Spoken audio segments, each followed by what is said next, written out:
Pouvez-vous nous expliquer ce qui se passe ici aujourd'hui et depuis le 8 mars?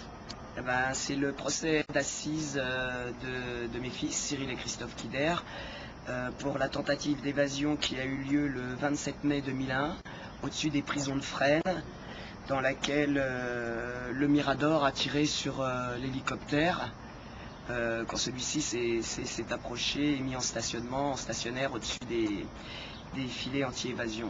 On a pu voir que lors de cette tentative d'évasion, ils ont été filmés et ça a été retransmis dans à peu près tous les journaux télévisés. Pourquoi on n'en entend pas parler aujourd'hui? Alors, on ne peut pas tout faire à la fois. En ce moment, on a une série américaine qui s'appelle Prison Break qui passe à la télé, qui fédère des millions d'euros. Et ça, c'est une fiction. C'est l'histoire de deux frères. Le cadet vient chercher son aîné, se fait enfermer, se fait incarcérer pour venir chercher son aîné, et dans le but de le faire évader. Et dans la réalité, c'est l'histoire de deux frères. Le cadet vient chercher son aîné, sauf que là, l'État n'a pas besoin de héros.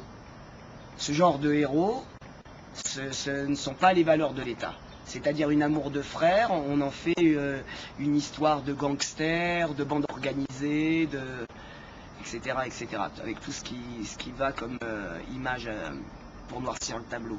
Et en plus, avec les banlieues, les émeutes, toutes ces choses-là, ce sont des faits divers un peu sensibles qui pourraient déclencher des velléités de rébellion, de code un petit peu chevaleresque, parce qu'au fond tout ça, tout le monde aimerait que son frère, son père, sa sœur viennent le chercher dans une situation difficile ou inextricable.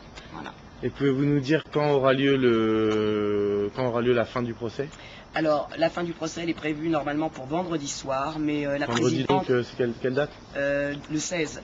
Mais la présidente mène un timing d'enfer, c'est-à-dire qu'elle commence le matin, elle fait une coupure, enfin la pause est à 14h, 14h30, et par exemple, hier ou avant-hier, ça s'est terminé à 23h30.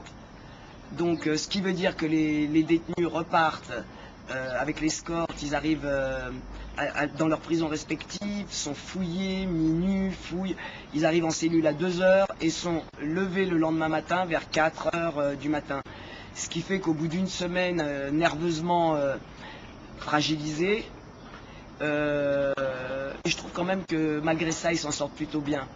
Là, par exemple, on a eu un expert, comme vous avez pu l'entendre, qui est venu parler des personnalités et qui a été dithyrambique. C'est pas un petit expert, puis ce sont des experts nationaux qui ont expliqué que c'est en fait l'histoire de mes fils, c'est une histoire d'aiguillage, qu'ils auraient pu faire des études, surtout Christophe qui était bon dans plein de choses. Alors, ce que je voulais rajouter aussi, c'est que depuis le début du procès, la présidente s'est accaparé en quelque sorte le procès. Heureusement que les avocats ont fait un travail fantastique pour le récupérer, parce qu'à la première phrase du procès, je l'ai dit tout à l'heure, elle les avait condamnés avant l'ouverture même des débats. Alors c'est comme l'instruction, c'est complètement à charge. Heureusement qu'il y a quelques personnes, ce qui me réconcilie avec le reste de l'humanité, que quelques personnes viennent dire la vérité et ne veulent surtout pas se faire complices des tortures et des actes de barbarie qui sévissent en prison. Parce que sinon, actuellement les enquêtes piétinent et les rapports sont toujours accablants, mais il n'y a rien qui se passe. On fait des états généraux, on fait des colloques, on fait des émissions télévisées, rien n'avance. On reste toujours classé bon dernier au plan carcéral par rapport à toute l'Europe. Voilà. Alors ce que j'aurais aimé qui n'a pas été possible, c'était la venue du policier du RAID, qui a négocié 20 heures avec mon fils aîné pendant cette prise d'otage, donc liée à l'évasion, et qui m'avait téléphoné chez moi plusieurs fois, qui avait réussi à m'avoir un parloir de 3 heures à l'issue de la reddition de Christophe. Ça c'est très dommage, mais on s'est fait une raison toute l'instruction a été menée comme ça à charge. Christophe, faut savoir, sur 6 ans d'instruction, il a été extrait une seule fois pour rencontrer le juge. Alors renseignez-vous, il n'y a pas que Prison Break, la série, il y a aussi la réalité.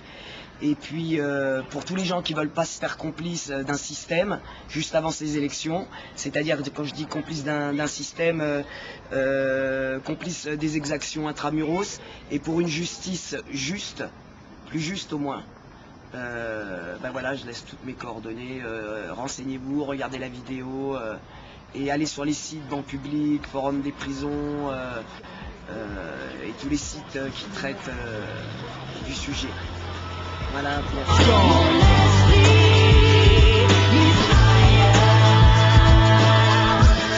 Pas le choix, faut y aller. J'ai pas le temps.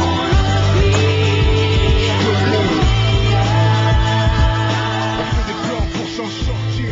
Écoute, si loin que la lumière semble s'éteindre, seule une étincelle au fond de moi peut l'atteindre au bout.